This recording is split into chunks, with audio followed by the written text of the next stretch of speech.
Hi, and welcome to this demo video where I'll be showcasing how you connect a Rancher RKE2 environment into a Unity VSA using the Dell CSI driver.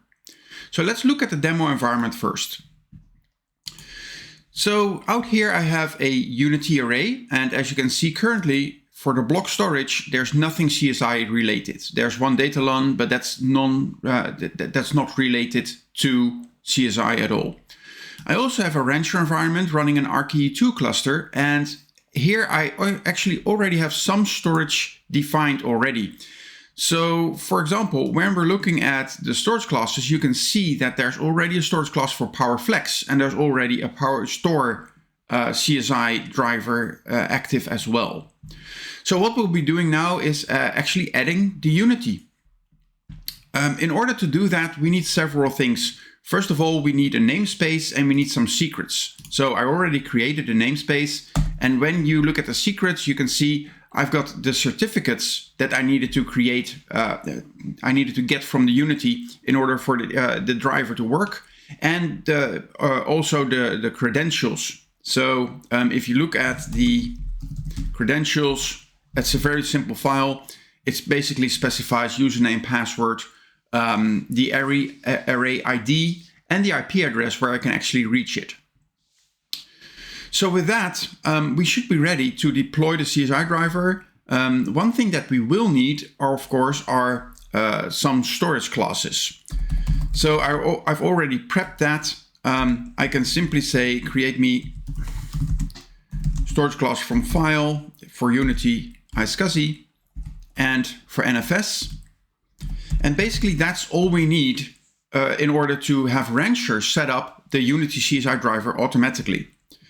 So when I go into Rancher here and I go into apps, looking at the charts, I can actually filter out Dell, and you can see that PowerFlex and PowerStore are in here because I already installed those.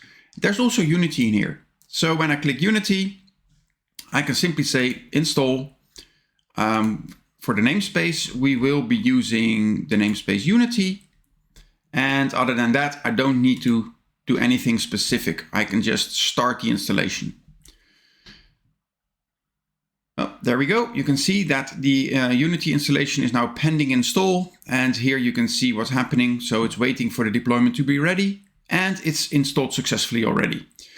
So Unity is now running in here. When I look at storage, I should actually be able to see the storage classes I just created. Yep, VSA minus iSCSI and NFS. So all that needs to be done in order to show that it works now is to actually deploy your workload. So I'll just briefly jump into back into the terminal here. And we've got this little app called Yelp.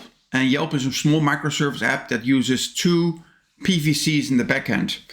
So when I just quickly run through the YAML code, you can see down here, there's two persistent volume claims, and I'm using Unity minus VSA01 minus iSCSI, which is one of the storage classes that I've just created. So deploying this app is simply creating it through kubectl. You can see all of the stuff gets created, including the two persistent volume claims. So now if I say, get me the PVCs, you can see that there's two PVCs, they're already bound. I can verify this in Unity, and you should see if I refresh here, that, yep, there you go. There's our CSI storage created on the Unity.